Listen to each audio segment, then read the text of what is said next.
Welcome to this investigative explainer. I'm your stickman scientist, and today we're mapping out a data-driven journey into a crisis that's literally escalating as we speak. You've probably seen the recent news. Unprecedented, record-breaking heat waves absolutely scorching the Indian subcontinent. But you know the real story, the one that's going to dictate our actual survival? It's happening deep below the surface. Through the maps and diagrams we'll look at today, we're going to unearth how shifting subsurface ocean temperatures are fundamentally destabilizing the complex atmospheric cycles that keep over 1 billion people fed. We're investigating how a warming ocean is permanently rewriting our future.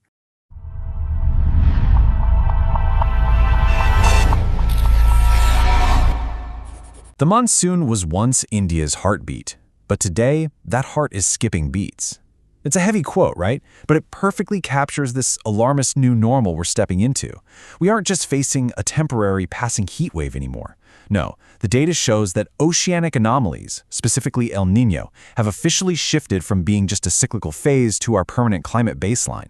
And as these subsurface ocean temperatures surge globally, the very foundation of India's agricultural infrastructure and really our national food security is beginning to crumble right beneath our feet. Take a look at this. Traditional wetland farming is quite literally the front line of a silent geographic war. I mean, think about it. Your very own dinner table is directly connected to these fields that rely almost entirely on the southwest monsoon to provide that crucial excess of soil moisture. So what happens to a nation when its primary water source becomes its greatest unpredictability? Well, when those vital rains fail, or honestly even if they're just slightly delayed, our entire food supply suddenly becomes incredibly vulnerable. We're watching once reliable farmlands turn into a hostile, completely unpredictable frontier. So, let's unearth the prime suspect on our scientific evidence board here, El Niño. By mapping these deep ocean thermal anomalies against plummeting crop yields, we've uncovered a genuinely terrifying trend in India's climate trajectory. Check out the chart. Notice how El Niño actively alters those normal deep ocean thermal patterns across the vast Pacific? This massive, unprecedented shift in heat physically suppresses broad-scale convection. And the result? It pushes crucial rainfall completely away from the Indian subcontinent.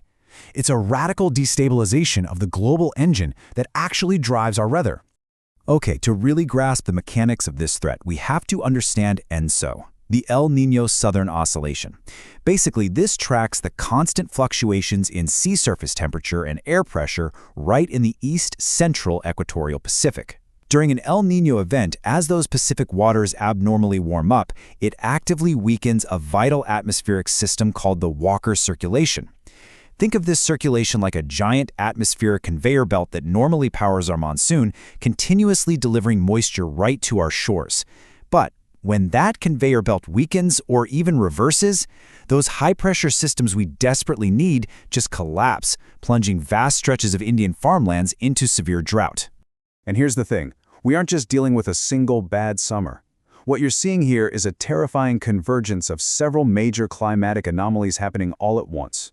We've got the ripple effects of global warming combining directly with increasingly frequent El Niño events. And this harsh convergence actively weakens the Mascarene high.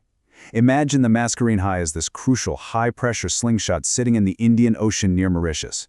Its whole job is to physically push heavy rain clouds directly toward India. When that slingshot loses its tension, well, our monsoons end entirely too soon.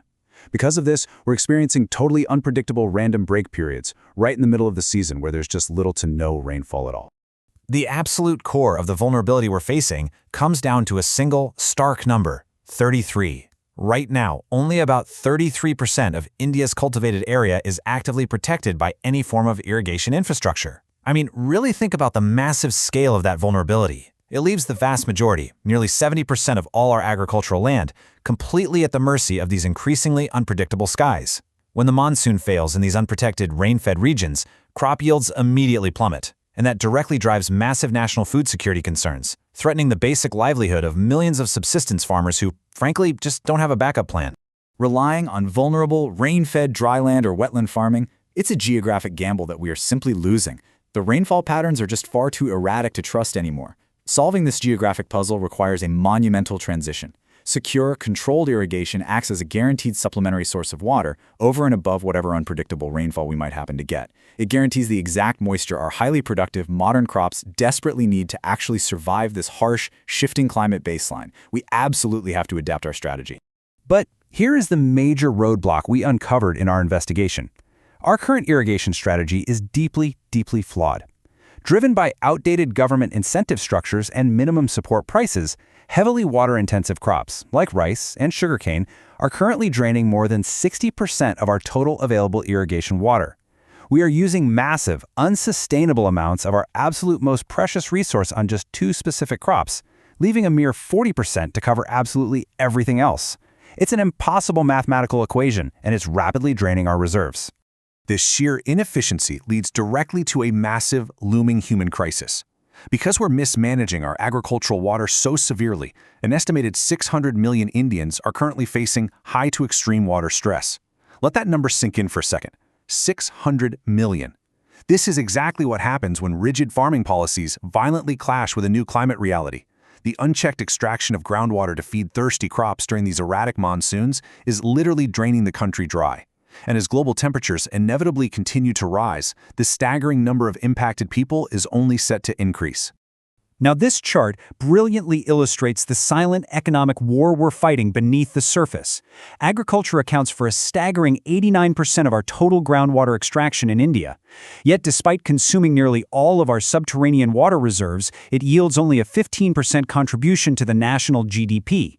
We are completely bankrupting our ancient underground aquifers for an incredibly skewed economic return. This severe imbalance is a glaring warning sign that our traditional methods of unmeasured flood irrigation are completely obsolete in this new climate era. So if we're going to survive this permanently shifting climatic baseline, we have to radically alter our philosophy. We've got to move past simply reacting to the problem and actually start engineering the solution. That means abandoning those outdated methods of just flooding fields until they're soaked. As agricultural experts point out, we must completely embrace the concept of water productivity. We urgently need to shift our focus away from just maximizing the yield per acre of land and instead maximize the yield per unit of water used. Achieving more crop per drop is absolutely the only way we'll secure our dinner tables for the future. So, how do we engineer our way out of this? Well, here is our vital step-by-step countermeasure for modernizing India's agricultural infrastructure.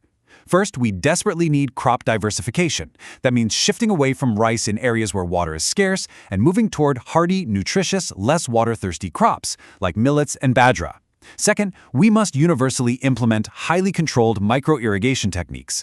And third, we need a massive shift in community policy to actively educate farmers and prioritize water use efficiency from the ground up.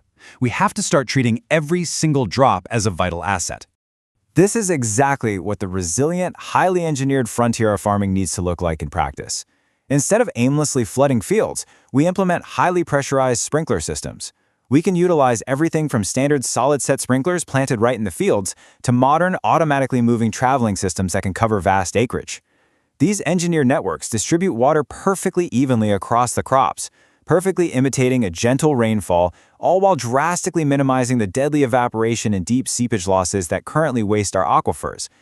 But to truly save our water supply, we have to look at the incredible power of micro-irrigation, specifically modern drip systems. By delivering water drop by painstaking drop directly to the active root zone of the plant, we can push our field water efficiency up to an astounding 80 to 90%. Not only does this massive upgrade conserve water, but it drastically reduces harmful soil salinity, prevents field waterlogging, and literally starves weeds out of existence, simply because only the intended crop gets the water. This incredible precision tech effectively allows us to reclaim dryland areas right from the punishing grip of climate change. The data we've mapped out today leaves us with a profound realization. We are no longer just battling the heat of a single summer. We are locked in a severe race against time to actively engineer a resilient, water-smart agricultural network before the next massive ENSO drought cycle hits.